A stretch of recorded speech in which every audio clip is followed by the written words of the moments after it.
കേരളത്തിൻ്റെ സാമൂഹ്യ മനസ്സ് ശ്രീരാമനോടൊപ്പമാണ്, അയോധ്യയോടൊപ്പമാണ്.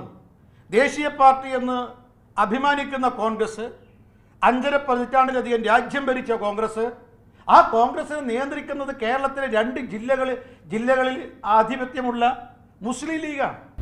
രാമജന്മഭൂമിയായ അയോധ്യയിൽ നടക്കുന്ന പ്രാണപ്രതിഷ്ഠാ ചടങ്ങിൽ കേരളത്തിൻ്റെ പരിച്ഛേദം പങ്കെടുക്കും എന്ന കാര്യത്തിൽ യാതൊരു സംശയവുമില്ല. രാമജന്മഭൂമിയിൽ നടക്കുന്ന പ്രാണപ്രതിഷ്ഠാ ചടങ്ങിൽ കേരളത്തിൻ്റെ പരിച്ഛേദം എന്തായാലും പങ്കെടുക്കുന്നതാണ്. കോൺഗ്രസും മാർക്സിസ്റ്റ് പാർട്ടിയും പ്രാണപ്രതിഷ്ഠാ ചടങ്ങ് ബഹിഷ്കരിച്ചാലും ജാതി മത രാഷ്ട്രീയ ചിന്തകൾക്കപ്പുറത്ത് കേരളത്തിൻ്റെ മുഴുവൻ സമൂഹത്തിൻ്റെയും പ്രാതിനിധ്യം ജനുവരി 22-ന് അയോധ്യയിൽ ഉണ്ടാകും എന്ന കാര്യത്തിൽ യാതൊരു സംശയവുമില്ല.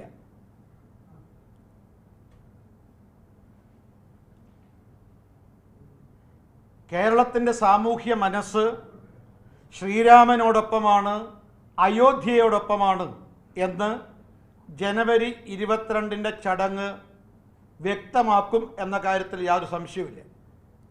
മറിച്ച് കേരളത്തിൻ്റെ യഥാർത്ഥ മനസ്സ് ഈ പരിപാടി ബഹിഷ്കരിക്കുന്ന കോൺഗ്രസിനോടൊപ്പമല്ല, CPM-നോടൊപ്പമല്ല എന്നും ജനുവരി 22 നമ്മെ ബോധ്യപ്പെടുത്തും. ഇന്നലെ പ്രതിപക്ഷ നേതാവ് VD സതീശൻ പ്രസ്താവിച്ചത് ഈ രാമജന്മഭൂമിയിൽ നടക്കുന്ന പ്രാണപ്രതിഷ്ഠാ ചടങ്ങ് ബഹിഷ്കരിച്ചത് ഉചിതമായ തീരുമാനമാണ്, രാമൻ ഞങ്ങളോടൊപ്പമാണുള്ളത് എന്നും അദ്ദേഹം കൂട്ടിച്ചേർത്തു. സത്യത്തിൽ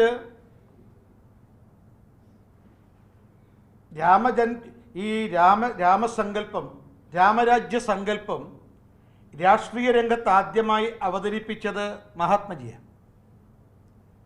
ആ മഹാത്മജിയെ സ്ഥാനത്തും അസ്ഥാനത്തും ഉദ്ധരിക്കുന്ന കോൺഗ്രസിൻ്റെ ഇന്നത്തെ നേതൃത്വമാണ് രാമജന്മഭൂമിയിൽ നടക്കുന്ന പ്രാണപ്രതിഷ്ഠാ ചടങ്ങ് ബഹിഷ്കരിച്ചതിനെ ന്യായീകരിക്കുന്നതും കേന്ദ്രമെടുത്ത തീരുമാനം ഉചിതമാണെന്ന് സതീശൻ പ്രതിപക്ഷ നേതാവ് പറയുന്നതും. യഥാർത്ഥത്തിൽ മഹാത്മജിയും അല്ലെങ്കിൽ അദ്ദേഹത്തിൻ്റെ രാമരാജ്യ സങ്കല്പവും ഇതൊന്നും കോൺഗ്രസ്സിന് സ്വീകാര്യമല്ല. ഇന്ന് സത്യത്തിൽ മഹാത്മജിയുടെ ഭൗതിക ശരീരം ഒരുപക്ഷെ കുഴിച്ചു മൂടപ്പെട്ടത് വർഗീയവാദിയായ ഗോഡ്സെയാണെങ്കിൽ, അതിന് ഉത്തരവാദി ഗോഡ്സെയാണെങ്കിൽ, മഹത്തരമായ ഗാന്ധിയൻ ആശയങ്ങളും രാമരാജ്യ സങ്കല്പങ്ങളും കൊന്നു കുഴിച്ചു മൂടിയത് കോൺഗ്രസ്സാണ്. അതുകൊണ്ട് കോൺഗ്രസ്സിന് മഹാത്മജിയുടെയും രാമരാജ്യ സങ്കല്പത്തിൻ്റെയും പാരമ്പര്യം അവകാശപ്പെടാനുള്ള എല്ലാ അർഹതയും നഷ്ടപ്പെട്ട് കഴിഞ്ഞിരിക്കുകയാണ്. ജനുവരി 22-ന് അയോധ്യയിൽ നടക്കുന്ന ഈ ചടങ്ങിൽ പങ്കെടുക്കണമെന്ന് NSS ആഹ്വാനം ചെയ്തു. മാത്രമല്ല, പ്രാണപ്രതിഷ്ഠാ ചടങ്ങ് അത് ആത്മീയമായിട്ടുള്ള ചടങ്ങാണ്. അത് പങ്കെടുക്കണം എന്ന് മാത്രമല്ല, അതിന് ആദരവോടുകൂടിയാണ് കാണേണ്ടത് എന്ന് SNDPയും പ്രഖ്യാപിച്ചു. ഈ ചടങ്ങ് നടക്കുന്ന ദിവസം മുഴുവൻ ഭവനങ്ങളിലും വിളക്ക് കൊളുത്തിക്കൊണ്ട് ഈ ചടങ്ങിനോട് ഐക്യദാർഢ്യം പ്രകടിപ്പിക്കാൻ ധീവരസഭ പരസ്യമായി ആഹ്വാനം ചെയ്തു. പക്ഷേ ഇതൊന്നും കോൺഗ്രസ് കാണുകയോ കേൾക്കുകയോ ചെയ്തില്ല.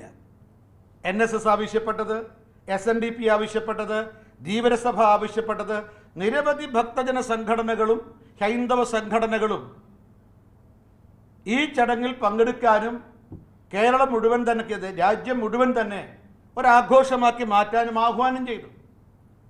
ഇതൊന്നും കേരളത്തിലെ കോൺഗ്രസ് കാണുകയോ കേൾക്കുകയോ ചെയ്തില്ല. അതേസമയത്ത് ഭീകര സംഘടനകൾ, വർഗീയ സംഘടനകളാണ് ഈ രാമജന്മഭൂമിയിൽ നടക്കുന്ന പ്രാണപ്രതിഷ്ഠാ ചടങ്ങിൽ പങ്കെടുക്കുന്നതിനെതിരായിട്ട് പ്രതിഷേധവും അതുപോലെ തന്നെ അമർഷവും പ്രകടിപ്പിച്ചത്. ഇപ്പോൾ ഇന്നലെ അയോധ്യയിൽ നടക്കുന്ന ചടങ്ങ് ബഹിഷ്കരിച്ച കോൺഗ്രസ് തീരുമാനത്തെക്കുറിച്ച് മുസ്ലിം ലീഗിൻ്റെ സംസ്ഥാന അധ്യക്ഷൻ പറഞ്ഞത് ഈ തീരുമാനം ഞങ്ങൾക്ക് ആശ്വാസമായി എന്ന്. സംസ്ഥാന അധ്യക്ഷനാണ് പ്രഖ്യാപിച്ചത്. അപ്പോൾ സ്വാഭാവികമായി കോൺഗ്രസ് ഈ രാമജന്മഭൂമിയിലെ പവിത്രമായ ചടങ്ങ് ബഹിഷ്കരിച്ചത് മുസ്ലിം ലീഗിൻ്റെ സമ്മർദ്ദത്തിൻ്റെ അടിസ്ഥാനത്തിലാണെന്ന് പകൽ പോലെ വ്യക്തമായിരിക്കുന്നു. ഞാൻ കേരളത്തിലെ സാമുദായിക സംഘടനകൾ ചടങ്ങിനോട് അനുഭാവം പ്രകടിപ്പിക്കുകയും ഐക്യദാർഢ്യം പ്രകടിപ്പിക്കുകയും പങ്കെടുക്കണമെന്ന് പ്രസ്താവിക്കുകയും ചെയ്തിട്ടുണ്ട്. അതുമാത്രമല്ല, കോൺഗ്രസിൻ്റെ വിവിധ സംസ്ഥാനങ്ങളിലെ നേതൃത്വവും പ്രവർത്തകരും ഈ ചടങ്ങിൽ പങ്കെടുക്കണമെന്ന് പരസ്യമായി അഭിപ്രായപ്പെട്ടിട്ടുണ്ട്. പക്ഷേ അതെല്ലാം വിസ്മരിച്ചുകൊണ്ടാണ് മുസ്ലിം ലീഗിൻ്റെ സമ്മർദ്ദത്തിന് വഴങ്ങി കോൺഗ്രസിൻ്റെ ദേശീയ നേതൃത്വം ഈ ചടങ്ങ് ബഹിഷ്കരിക്കാൻ തീരുമാനിച്ചത്. അതായത് ഒരു 55 വർഷത്തിലധികമായി രാജ്യം ഭരിച്ചിരുന്ന ഒരു പാർട്ടി കേരളത്തിലെ 2 ജില്ലകളിൽ മാത്രം ഒതുങ്ങി നിൽക്കുന്ന മുസ്ലിം ലീഗിയാണ് നിയന്ത്രിക്കുന്നത് എന്ന രീതിയിലേക്ക് തരം താണിരിക്കുകയാണ്. കോൺഗ്രസിനെ നിയന്ത്രിക്കുന്നത് കോൺഗ്രസ് നേതൃത്വമല്ല, ദേശീയ പാർട്ടി എന്ന് അഭിമാനിക്കുന്ന കോൺഗ്രസ്, 5.5 പതിറ്റാണ്ടിലധികം രാജ്യം ഭരിച്ച കോൺഗ്രസ്, ആ കോൺഗ്രസിനെ നിയന്ത്രിക്കുന്നത് കേരളത്തിലെ 2 ജില്ലകളിൽ ആധിപത്യമുള്ള മുസ്ലിം ലീഗാണ്. ഇന്ത്യൻ നാഷണൽ കോൺഗ്രസിന് സംഭവിച്ച അധപ്പതനത്തിൻ്റെ ആഴം ഈ ഒരു തീരുമാനത്തിലൂടെ നമുക്ക് ബോധ്യപ്പെടുകയാണ്. ഇത് മാത്രമല്ല, മറ്റു ചില സംഘടനകളും കോൺഗ്രസിന് മേൽ സമ്മർദ്ദം ചെലുത്തിയിട്ടുണ്ട്. അതിൻ്റെ ഫലമായിട്ടാണ് തീരുമാനമെടുത്തത്. ഇപ്പോൾ പറയപ്പെടുന്നത് ഇന്ത്യയിലെ ഒരു സംസ്ഥാനത്തും കോൺഗ്രസ് നേതാവ് രാഹുൽ ഗാന്ധിക്ക് മത്സരിക്കാനോ വിജയിക്കാനോ സാധ്യതയുള്ള മണ്ഡലമില്ല. ഉള്ളത് കേരളത്തിലെ വയനാട് മാത്രമാണ്. വയനാട്ടിൽ ജയിക്കണമെങ്കിൽ മലപ്പുറത്ത്, അവിടെ വയനാട് ലോക്സഭാ മണ്ഡലത്തിലെ 7 നിയമസഭാ മണ്ഡലങ്ങളിൽ 4 മണ്ഡലങ്ങൾ, അത് 3 വയനാട് ജില്ലയിലും 1 കോഴിക്കോട് ജില്ലയിലുമാണ്. ബാക്കി 3 നിയമസഭാ മണ്ഡലങ്ങൾ മലപ്പുറം ജില്ലയിലാണ്. അത് മുസ്ലിം ലീഗിന് ആധിപത്യമുള്ള മണ്ഡലങ്ങളാണ്. അപ്പോൾ മുസ്ലിം ലീഗിൻ്റെ സഹായമുണ്ടെങ്കിൽ മാത്രമേ കോൺഗ്രസിൻ്റെ സമുന്നതനായ നേതാവ് രാഹുൽ ഗാന്ധിക്ക് വിജയിക്കാൻ എന്തെങ്കിലും സാധ്യതയുള്ളൂ. അതിൻ്റെ അടിസ്ഥാനത്തിലാണ് കോൺഗ്രസ് ഇത്ര ലജ്ജാകരമായിട്ടുള്ള പ്രതിഷേധാർഹമായിട്ടുള്ള തീരുമാനം കൈക്കൊണ്ടിട്ടുള്ളത്. ഏതായാലും ഒരു കാര്യം ഉറപ്പാണ്, രാമജന്മഭൂമിയിൽ നടക്കുന്ന പ്രാണപ്രതിഷ്ഠയിൽ പങ്കെടുക്കണം എന്നുള്ളതാണ് സാധാരണ കോൺഗ്രസ് പ്രവർത്തകന്മാരുടെ ആഗ്രഹവും അഭിപ്രായവും. ഇതുപോലെ തന്നെ മാർക്സിസ്റ്റ് പാർട്ടിയിലും കോൺഗ്രസും മാർക്സിസ്റ്റ് പാർട്ടിയും ഒരേ സ്രോതസ്സിൽ നിന്നുള്ള സമ്മർദ്ദത്തിൻ്റെ ഭാഗമായിട്ടാണ് ഈ ചടങ്ങ് ബഹിഷ്കരിക്കാൻ തീരുമാനിച്ചത്. ഇപ്പോൾ ഗോവിന്ദൻ മാഷ് പറയുന്നത് ഇടതുപക്ഷത്തിൻ്റെ സ്വാധീനമാണ് കോൺഗ്രസിനെ ഈ തീരുമാനത്തിൽ എത്തിച്ചതെന്നാണ്. ശരിയല്ല.